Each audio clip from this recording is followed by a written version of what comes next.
Welcome to the Parent Cafe Classroom, where parents get strategies for helping their children learn to read and read to learn, essentially learning how to tutor their children. If your child is currently in an elementary or middle school and is struggling with reading, this classroom is just for you. If your child merely needs support and you are using our Parents as Tutors series, this is just for you. If you are interested in preparing your child for kindergarten readiness, this class is definitely for you. Parents who use our Parent Cafe Classroom along with our Parents as Tutors series are finding that their children are experiencing improved fluency and a higher level of comprehension. English language learners are also finding our classroom to be beneficial. Come join us in the Parent Cafe Classroom and learn how to be your child's tutor.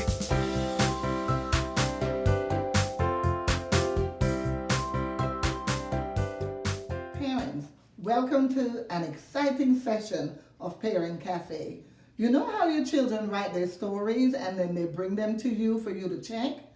You need to figure out whether you're checking for content or you're checking for grammar, or you're checking for both.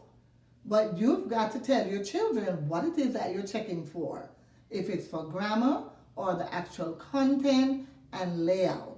Now, in other videos, I've pointed out how you should address content and layout when they're actually writing, especially based on the genre that they're writing in. So, today we'll be focusing on how to actually check your child's work for grammar.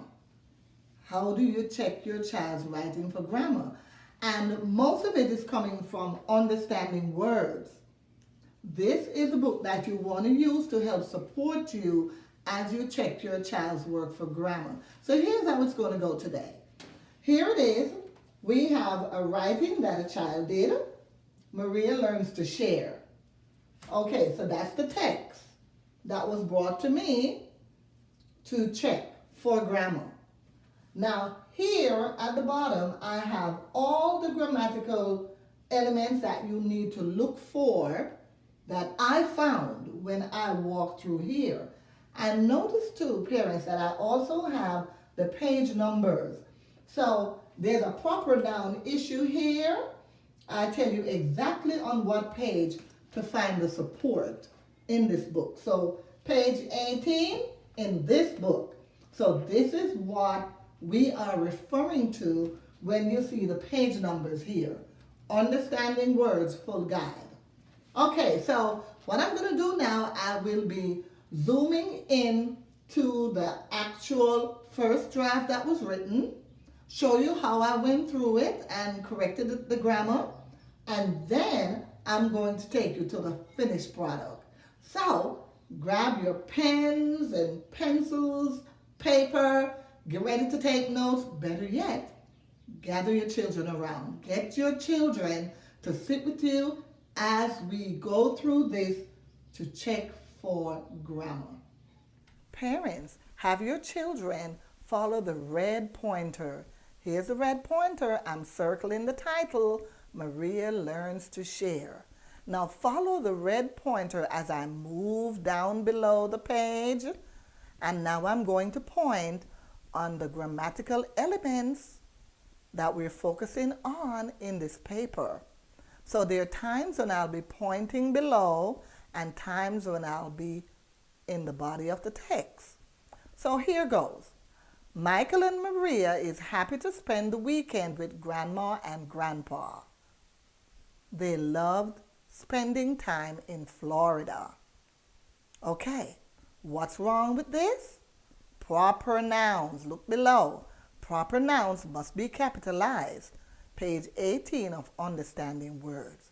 Maria is a proper noun. That's the name of a person. That should be capitalized. Then, another problem is what we have followed below, subject-verb agreement. Maria and Michael, that's two subjects. So it's plural, more than one.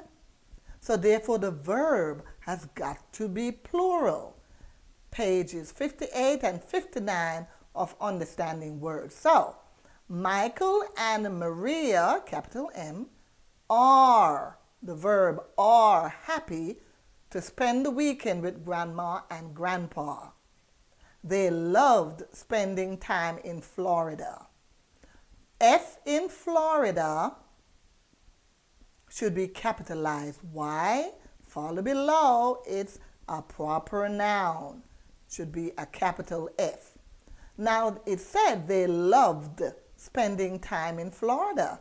So that tells us that's the past tense, which means that this verb is needs to be fixed. It's not are, it's were. So, here we go. Verbs. Past and present tense. Tense tells you the time. Are is present tense if we say they're happy, but they were happy when they spent time in Florida. So, Michael and Maria were happy to spend the weekend with Grandma and Grandpa. They loved spending time in Florida. Now let's move to the next sentence.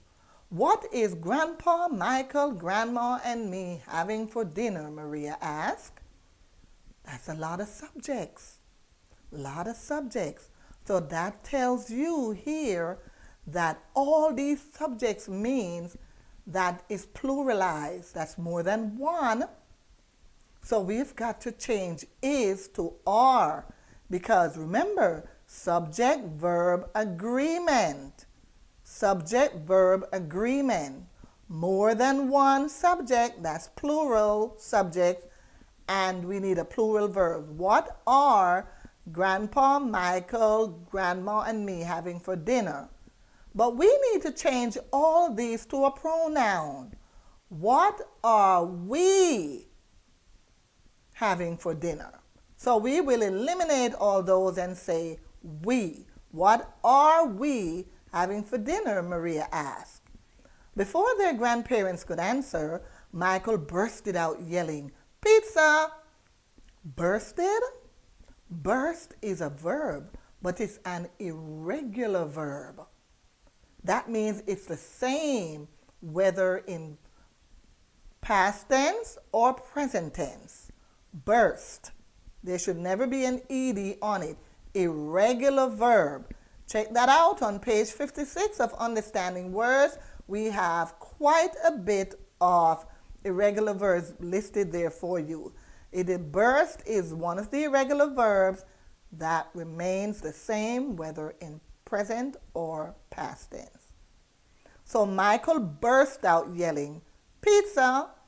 Everyone agreed. But with all the jumping around, Grandpa had to beg Michael to calm down so he could place the order. Maria did not seem as excited, and Grandma wanted to know why. Maria reminded her that as a reward for making good grades, they had promised to get pizza only for her. Grandpa could not believe his ears. "Well, at least one of the kids are happy," he stated. Uh-oh, Grandpa made an error here. I think Grandpa figured that kids, more than one, so he should say are happy. Well, that would be the case if Grandpa had not used one off. Once you say one off before the subject, you must use a singular verb, is. So, well, at least one of the kids is happy. Here it is. Now here, I'm pointing it out so that you're able to locate it. Subject-verb agreement.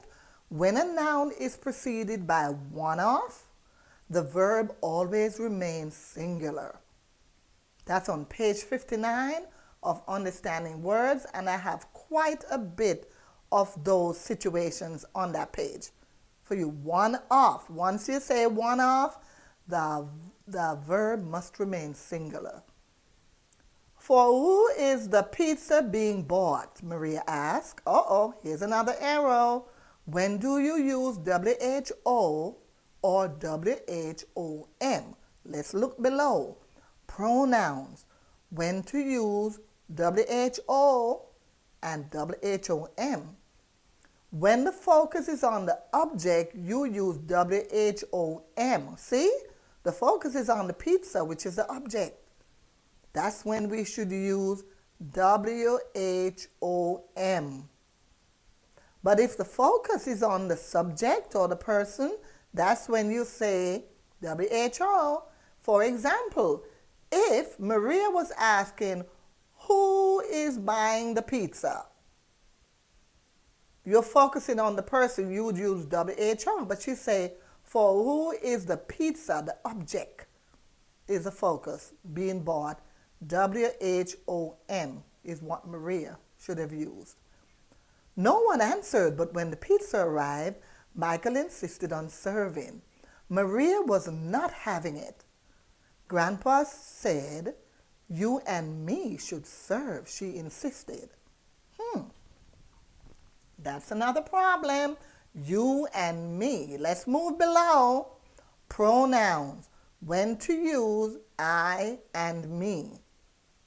And I'm going to show you a little trick I use to help me to remember. Because really, they should have said, or she should have said, Grandma said you and I should serve. For example, what if she did not want to include you? You X that out. Grandma said me should serve? Doesn't sound right. Grandma said I should serve. I call that the subtraction strategy, where I remove everyone else and just leave myself. And if it doesn't sound right, Grandma said me should serve, doesn't sound right. Grandma said I should serve. Let me add the other subjects now. Grandma said you and I should serve. Grandma gave Maria a lecture on family and sharing. So parents, if you get understanding words, you will be able to get the support you need as you grammatically correct your child's paper and remind your child of all the grammatical errors, situations, rules, and policies that are out there. Parents, I hope that was really beneficial. Remember, I pointed to all the pages in Understanding Words Full Guide. So, let's look over at the finished product. So, Maria learns to share. Michael and Maria were happy to spend the weekend with Grandma and Grandpa. They loved spending time in Florida. What are we having for dinner? Maria asked. Before their grandparents could answer, Michael burst out yelling, "Pizza!" Everyone agreed, but with all the jumping around, Grandpa had to beg Michael to calm down so he could place the order. Maria did not seem as excited, and Grandma wanted to know why. Maria reminded her that as a reward for making good grades, they had promised to get pizza only for her. Grandpa could not believe his ears. "Well, at least one of the kids is happy," he stated. "For whom is the pizza being bought?" Maria asked. No one answered. But when the pizza arrived, Michael insisted on serving. Maria was not having it. Grandma said, "You and I should serve," she insisted. Grandma gave Maria a lecture on family and sharing.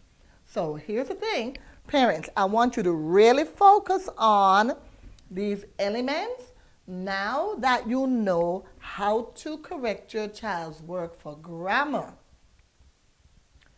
It's going to take you back. It's going to take you back to what you had to learn in school. But remember, we have that support for you. So I trust that everything that I've shown you today is really going to make you more comfortable to make those corrections. And remember, you also need to check their paper for content. But that's in another one of those videos that I have. So thank you for watching today, and I'm hoping that your child really benefited from this. More to come.